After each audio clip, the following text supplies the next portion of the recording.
Do not forget, you can support the channel with a like, and you can also subscribe to be aware of the latest published videos. Thank you. We hope that here you can find the latest news, ideas, and discoveries from the scientific world. Ramesses III and the Harem conspiracy, killed by his concubines? Ancient Egypt had more kings than any other civilization in history. Through the millennia of Egyptian history, the pharaohs, rulers of the Nile, came in all shapes and sizes. Some are extremely well known from their monumental palaces and temples, such as Ramesses II. Others are known from external sources, such as Necho, the pharaoh who killed King Josiah of Jerusalem at Megiddo. But there remain many gaps. We know next to nothing of some pharaohs. But here and there, little clues emerge to remind us that history is only a series of modern conclusions based on available evidence. That evidence can point in unexpected directions. Take, for example, Pharaoh Ramesses III. The last great pharaoh of the New Kingdom is comparatively well attested, and we could be forgiven for considering his reign as one on which we can close the book. But there are cues around the edge that something untoward may have happened to Ramesses. Tantalizing fragments suggest he may have been murdered by his own harem. Who was Ramesses III?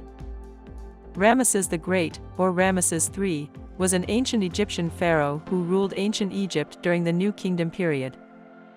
He was the second pharaoh of the 20th dynasty, who ruled from 1186 to 1155 BC, the son of Setnacht. He ascended to the throne at a time when Egypt faced significant external and internal challenges. His rule in ancient Egypt were marked by different military campaigns, accomplishments, and architectural projects. But his reign was also one of decline, marked by both internal stagnation and external shocks. During the rule of Ramesses III, one of the most notable events was the invasion of Egypt by the Sea Peoples, a perennially mysterious maritime raiders confederation from the eastern Mediterranean. It has been found that these invaders posed a significant threat to Egypt and threatened the region's stability. Ramesses III played a significant role in, more or less, successfully defending Egypt against the Sea Peoples by preserving the security of the kingdom and repelling their attacks. Ramesses III undertook many expeditions to maintain control over territories of Egypt and quell rebellions in terms of his military campaigns. He led campaigns against the Nubians in the south and the Libyans in the west, ensuring the dominance of Egypt over these regions. Moreover, he also started military campaigns in Syria and Canaan, securing important trade routes and asserting Egyptian influence. He was known as a warrior pharaoh, but in truth he was only buying his empire time. In addition to his military campaigns, Ramesses III was also known as a prolific builder. He took the initiative for many construction projects throughout Egypt, including statues, palaces, and temples. The mortuary temple of Medinet Habu is one of the most notable building projects of Ramesses III, which is situated on the west bank of the Nile in Thebes.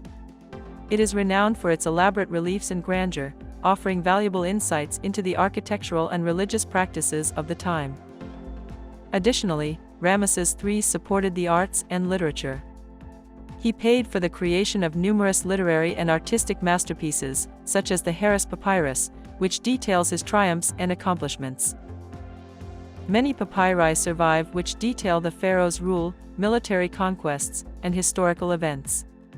Despite the successful reign of Ramesses III, he also faced internal challenges during the end of his rule. And, if we are to believe the judicial papyrus of Turin, he came to a sorry end at the hands of his own concubines. How did he die? Ramesses III passed away around 1155 BC, and evidence from his mummy suggests that he died violently. His son Ramesses IV took over as Egypt's monarch after him. But, according to ancient scraps of information, this was not the plan. The Turin papyrus accuses his harem of being involved in a plot to murder Ramesses III and replace him with Prince Pentar, another of his sons.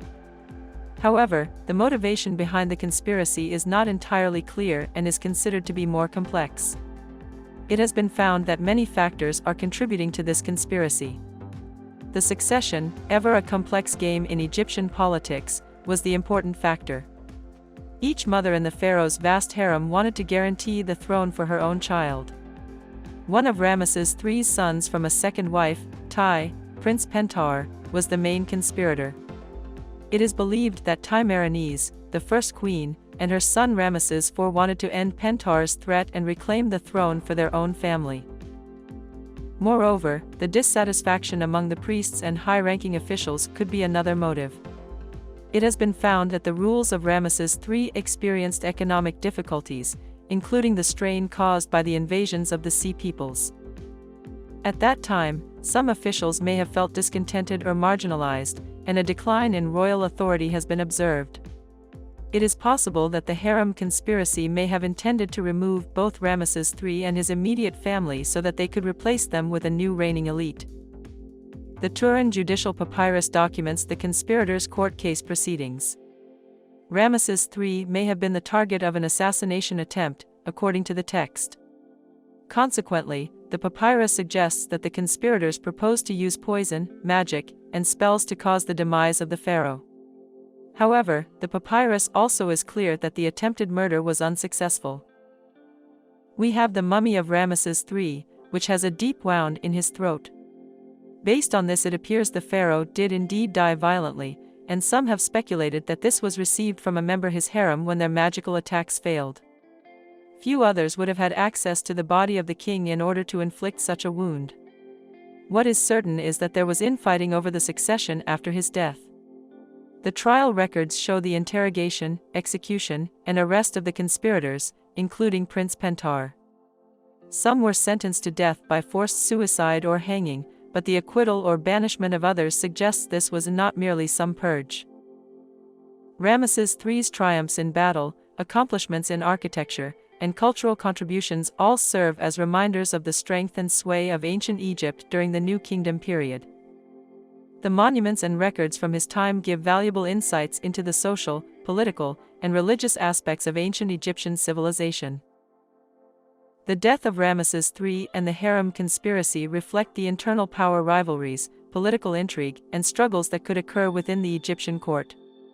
However, the motivations for the conspiracy are not clearly defined, but it is clear that discontentment among officials, ambitions for the throne, and the desire for political control played an important role in the plot.